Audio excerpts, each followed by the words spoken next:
دوستو ہمارے چینل پاک ویوز ٹی وی کو سبسکرائب فرمائیں، شیئر فرمائیں اور لائک فرمائیں، شکریہ۔ بسم اللہ الرحمن الرحیم، الحمد للہ رب العالمین والصلاة والسلام علی رسولہ الکریم۔ اس پروگرام میں بات کرتے ہیں افغانستان کی اور امریکہ اور افغانستان کے دوست دور۔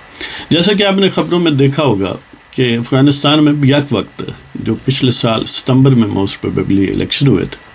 اس کے نتیجے میں ویسے ان کے الیکشن کمیشن نے تو یہ کہا کہ جو موجودہ صدر ہیں اشرف غنی وہ جیتے ہیں، لیکن ان کے جو حریف ہیں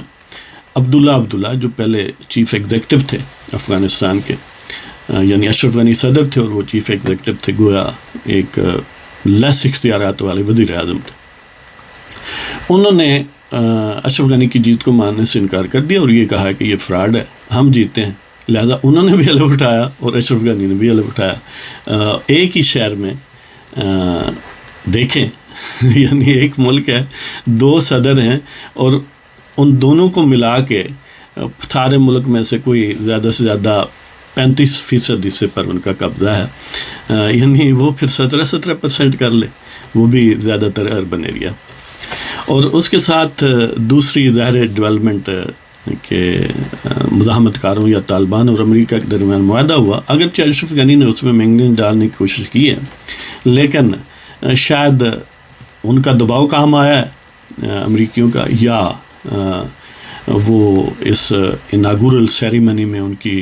آمد کی وجہ سے ان کو مشروط کرنے کے لیے، ان کو اپنی سائڈ پر دکھانے کے لیے، کیونکہ وہ اس معاملے میں کامیاب رہے ہیں۔ افتتاحی تقریب میں امریکی اشرف غنی کی تقریب میں موجود تھے، عبداللہ کی تقریب میں موجود نہیں تھے، اگرچہ سرکاری طور پر امریکیوں نے ابھی تک اشرف غنی کو مبارکباد نہیں دی، لیکن گفت و شنید میں انہیں صدر افغانستان کا کہا ہے۔ تو بہرحال پھر اشرف غنی صاحب بھی مان گئے ہیں کہ وہ ایک صدارتی حکم نامہ جاری کرتے ہیں کہ طالبان کی جو ڈیمانڈ یا امریکہ اور طالبان کے درمیان جو معاہدہ ہے، جس کی اہم ترین شروع کی شک یہ ہے، گویا پری کنڈیشن ہے کہ بین الافغان مذاکرات تب شروع ہوں گے جب دونوں طرف کے جو رہائی ہے کہ 5000 مزاحمت کار رہا حکومت کرے گی اشرف غنی کی، اور 1000 جو ہیں وہ مزاحمت کرنے والے لوگ جو ہیں حکومت کے بندوں کو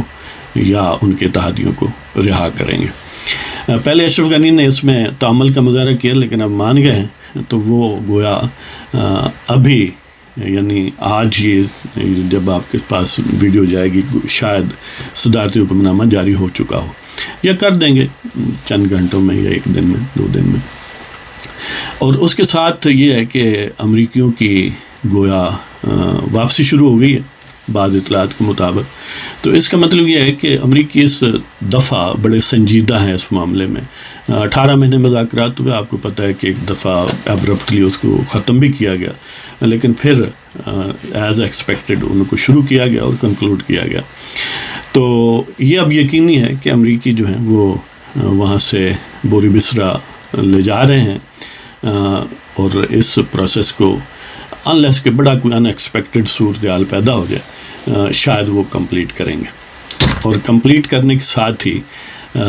یہ ہمیں بھی اب تشویش ہونے لگی ہے، پاکستان کی اسٹیبلشمنٹ کو بھی، کہ یہ تو جا رہے ہیں یا کہیں، کیونکہ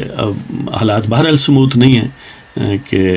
ایک تو جو پرو امریکہ لوگ ہیں جیسے عبداللہ ہیں یا اشرف غنی ہیں، ان کے درمیان بھی کئی گروہ بندیاں ہو چکی ہیں اور وہ ایک دوسرے کا گلا جو ہے وہ پکڑنے کے قریب ہیں گریبان۔ اور آپ کو یہ بھی پتہ ہے کہ ابھی 1-2 دن پہلے ہی وہاں پر حملہ ہوا عبداللہ کی ایک تقریب میں، جس میں وہ عبدالعلی مزاری کی گویا یادداشت میں یا ان کی میموری میں تھا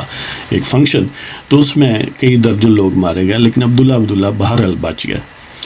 تو یہ اس قسم کی، یعنی ہر بندہ دوسرے سے جنگ کر رہا ہے، اور امریکی جو ہیں وہ جا رہے ہیں، اور ان کے جو انسٹالڈ لوگ ہیں عبداللہ بہرحال پھر بھی وہاں کی جو سابق وہ جو ناردرن الائنس تھا ان سے ان کا تعلق ہے، وہ بڑی حد تک پھر بھی اشرف غنی کے مقابلے میں زیادہ روٹڈ ہے افغانستان میں، لیکن اس کا مسئلہ یہ ہے کہ وہ پشتون نہیں ہے، اور اکثریت میں ظاہر پشتون ہے۔ اشرف غنی کو پلس پوائنٹ یہ ہے کہ وہ پشتون ہے، اور اس کو ایک اور پلس پوائنٹ ہے کہ امریکیوں نے انسٹال کیا ہے، اور وہ لگتا پشتون ہے جس طرح زلمے خلیلزاد ہے، لیکن آدھا وہ بھی سمجھ لیں کہ انہی کا ہے، آدھا کیا سارا ہی ان کا ہے۔ زلمے خلیلزاد کی بیوی بھی گویا امریکن ہے، اور یہ جو اشرف غنی ہے اس کی بیوی رولا غنی جو ہے وہ لبنانی عیسائی ہے۔ تو لہذا یہ اوپر سے لگتے افغان ہیں لیکن حقیقتاً کچھ اور ہیں، یعنی بھیس کچھ اور ہے، حقیقت کچھ اور ہے۔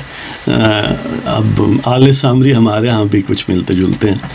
تو بہرحال یہ ایک بڑی دلچسپ صورتحال ہے، لیکن ایک تو ظاہر ہے افغانوں میں امید و بیم کی کیفیت ہے کہ جب یہ سوچتے ہیں کہ شاید امن ہو جائے تو ظاہر ہے بڑی امیدیں ہیں امن سے، اللہ کرے کہ امن ہو جائے، اور جب یہ سین دیکھتے ہیں تو ظاہر ہے پھر انہیں مایوسی بھی ہو سکتی ہے۔ لیکن ہمیں بڑی پریشانی ہوگی کہ دیکھیں جس طرح پہلے چلے گئے تھے، اور پھر ہمارے پاس وہ پریسلر امینڈمنٹ کی طرح پابندیاں وغیرہ، اور ہمارے حالات آج کل بڑے ڈاؤن ہیں کہ ہم نے ایک ایکسٹینشن کشید کرنے کے لیے پورے ملک کا ستیہ ناس اور اکانومی کا اور اس کی سیاست اور عدلیہ اور انتظامیہ کا تیا پانچا کیا ہے، اور اس کے اب کنسیکوینسز یہ ہیں کہ ہم IMF جو ہے وہ بھی ہم پر چڑھ دوڑی ہے مزید زیادہ چھرے چاقو لے کر۔ تو باہر وہ ایک علیحدہ بات کرتے ہیں۔ تو اب اجازت دیں، خدا حافظ۔